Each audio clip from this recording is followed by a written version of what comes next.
If you've spoken in front of a group of people, you know about the anxiety, and in some cases, the outright fear a person can experience.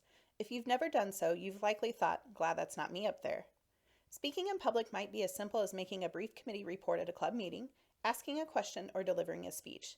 No matter the experience level one has, the thought of speaking in front of others can cause your palms to sweat and the butterflies to swirl. However, by using a few key techniques, you can feel more at ease and deliver a more cohesive message when speaking in public. Our goal today is to help you feel more at ease. While it can be intimidating, public speaking is important to personal leadership development. In this presentation, we will help you prepare for your speaking opportunity, explain some ways you can overcome the anxiety of public speaking, give helpful hints for making the presentation, including the P's, Q's, and H's, and offer advice for working with a microphone.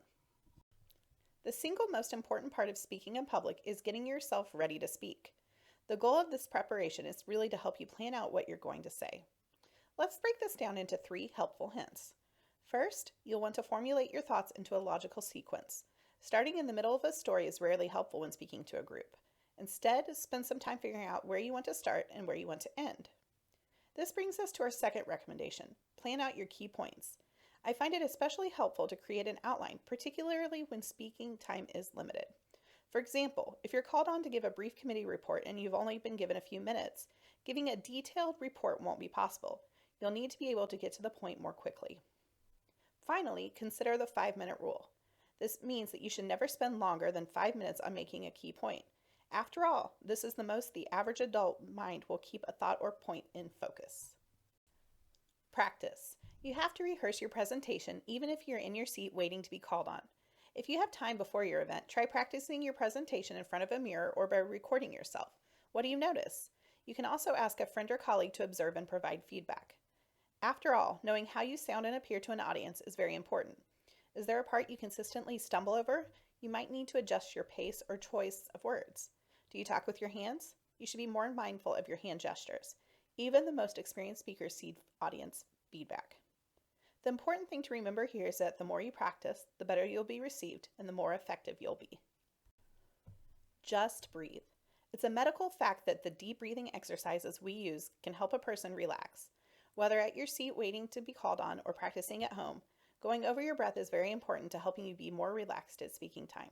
You can find many examples through a quick search on YouTube. We've worked through the steps you can take to prepare yourself, but you still might be nervous about actually speaking. We can't stress the importance of breathing enough. Remember your deep breathing exercises from the last slide? Well, keep it up at all times. Next, just be yourself. It sounds simple, right? The audience will know if you're trying to be someone you're not. For example, are you trying to be a comedian when you're not used to telling jokes or even that good at it? Play to your strengths. Maybe you're a good storyteller or better at providing technical explanations. Whatever your strong suit, build your presentation around those strengths so that you can be your most authentic self. Finally, know your audience. If you're going to tell a joke, make sure it's appropriate for your point and the group that's listening to you. Use language that is not overly simple or complex. And if possible, try learning something about the group you're speaking to ahead of time, like work the group has done or an accomplishment of 1 or 2 people in the audience. Working this information into your intro can help build rapport from the beginning, allowing you to relax and thus become more effective. Whether your presentation will take a few minutes or an hour, following these simple steps will prevent you from getting sidetracked.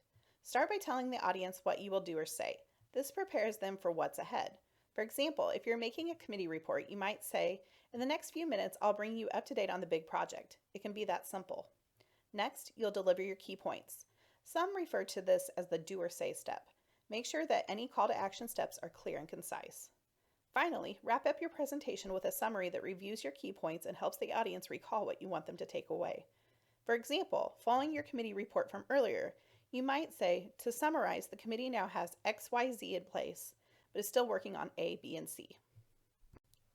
Next, let's break down the P's and Q's and H's of public speaking, starting with the 3 P's. Place is the space given to you for your presentation. It might be standing at your chair, at the lectern or podium, or wherever else you're assigned. Some instances will call for you to stand still and speak behind your microphone, while other speaking engagements might allow you to walk about on stage. Place helps you figure out what is going to work best. One of the most important things you can do to help yourself relax is not to hurry. Rather, pace your presentation.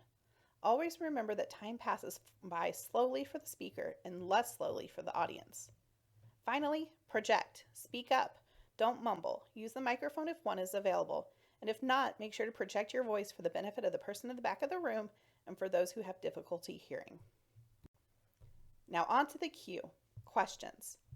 There are two ways to handle questions. You can answer them as they're asked or state up front that you'll be happy to answer any questions when you have finished. Whenever a question is asked, repeat the question and then provide the answer. This way, the entire audience will know what the question was and thus be able to relay it to the answer given. One of the biggest insecurities when it comes to public speaking can be what to do with your hands. It can also be one of the most important, as hand gestures can have intentional and unintentional meanings. Your hands can also be very distracting to the audience, so here are a few things you can do to put your best hand forward. Keep hands away from your face at all times. It's important that people can see and hear you clearly. Second, keep your hands between chest and waist level unless otherwise necessary.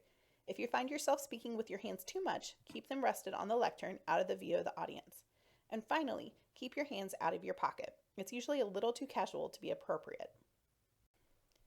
If you've ever observed a speaker using a microphone, you know that several problems can occur. Here are a few tips to consider when using one. 1.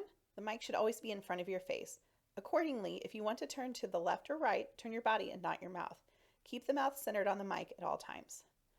2. Practice using the microphone with the empty room to gauge its effectiveness. This will help you learn how closely it must be held to the mouth, as not all mics are the same. 3rd, if you haven't had the luxury of practicing ahead of time, observe other speakers to learn how closely the mic should be kept to the mouth when speaking. YouTube can be a great resource. And finally, avoid the hot mic. If you plan to say anything you don't want the audience to hear, be certain the microphone is turned off. And remember, many microphones will pick up secondary sounds. So for example, even the lightest sound of tapping on the lectern will usually be heard by the audience. In summary, the most experienced public speakers have the same doubts, anxieties, fears, and phobias as the inexperienced person. The difference is that the pros have learned how to deal with these issues. Whether you've given many public presentations or are a novice, these simple suggestions will help you feel more at ease so that you can be a more effective public speaker.